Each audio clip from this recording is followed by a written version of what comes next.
Welcome back to the OHSU Effect Inside Health and Science at OHSU, and I'm joined once again by Dr. Albert Starr. He invented the world's first ever artificial heart valve. And Dr. Starr, I wanted to talk more about OHSU and how it's positioned to contribute to future advances in the treatment and prevention of cardiovascular disease. What's going on up there now? Well, there's a lot going on.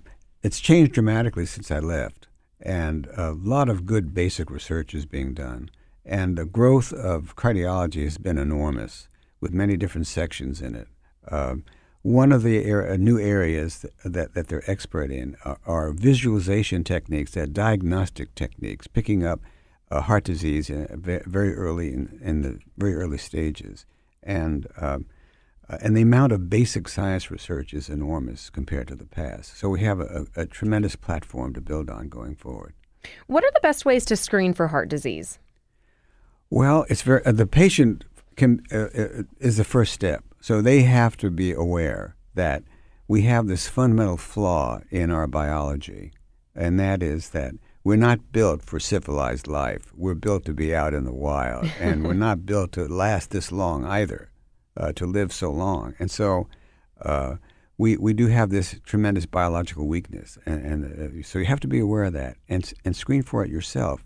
So if you have a family history of heart disease, then you should seek early medical consultations just as a young person and be tested. Have your cholesterol checked, especially if there's a history of high cholesterol in your family. The detection of high blood pressure is really important. Have your blood pressure checked.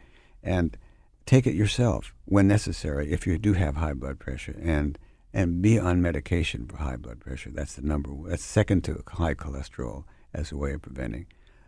Another area is stress and learning how to deal with stress. And there's nothing better than exercise, not just in lowering your blood lipids, the fat in your blood, but also as a de-stressing agent. And the way the brain is built, so when you're walking or running and the scene goes by and your brain is occupied with what you're seeing, all of the issues that you're grappling with that are disturbing to your mentality disappear, and it becomes a very relaxing experience. So that kind of exercise has more than just a physical aspect to it. It has this mental aspect of stress relief. And that's the other thing to address as well. And if you feel that you're in a stressful situation, try to work it out and get professional help if you need to. So those are the major elements. Let's talk about some non-surgical ways to implant valves. Is that possible? Oh, yes. One of the new areas of cardiac surgery and cardiology is the development of ways of structurally changing the inside of the heart, but without surgery, using a lesser approach. And this started out by using a technique to close defects within the heart, say between the two atrial chambers, with a patch that was put in at the end of a catheter or a long tube while the heart was still intact and without surgery, just going through a vein. And then that evolved into being able to do this with a heart valve, and to mount a heart valve at the end of a catheter, insert it into an artery in the groin, and then work it up into the heart and implant it. And the patient leaves the next day and has an artificial aortic valve.